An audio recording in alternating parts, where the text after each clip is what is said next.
La période avant le diagnostic, c'est quelque chose qu'on ne voit pas nous, mais dont on voit les séquelles, dont on voit le choc. Parce qu'en fait, les patientes arrivent à nous avec un diagnostic. Mais elles nous racontent ce qui se passe avant. Et ce qui se passe avant, on n'a vraiment pas envie d'y aller. Parce qu'en fait, vous faites une radio et on vous dit « Ah, il y a peut-être quelque chose ». Alors dans les meilleurs cas, on vous fait la biopsie le jour même. Dans d'autres cas, on vous fait revenir une semaine après. Dans d'autres cas, on vous dit « Attendez un peu, on va vous refaire un examen et ensuite on va vous dire… » Cette période de « attendez un peu » peut durer 2-3 mois. Et donc il y a toute une période pré-diagnostique qui est une période particulièrement inquiétante. Et les patientes que nous voyons, nous, à l'Institut du Sein, sont des patientes qui ont eu un diagnostic de cancer. Donc, évidemment, il y a toute une partie de ces patientes qui repartent rassurées.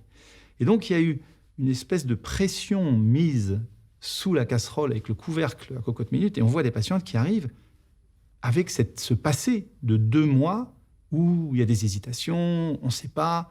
Donc, je crois que la période pré-diagnostique, on n'en parle pas beaucoup, mais c'est un moment particulièrement désagréable et particulièrement anxiogène. Donc on arrive, nous, à voir des patientes qui sont extrêmement inquiètes, non pas uniquement par le diagnostic, mais par tout ce qui s'est passé en amont du diagnostic. Et ça, c'est certainement quelque chose sur lequel il faut continuer à travailler pour réduire ces délais.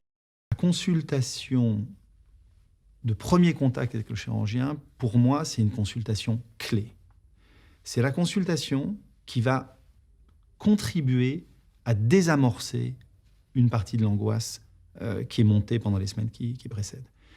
Et donc, on parlait tout à l'heure du travail du chirurgien, de l'enseignement, de l'activité chirurgicale au bloc opératoire, mais en fait, pour moi, le travail aujourd'hui, à mon âge, avec quelques décennies d'expérience, le plus important, le plus lourd, une fois que la technique chirurgicale est maîtrisée, une fois que la technique est acquise, c'est le contact, en particulier lors de cette première consultation.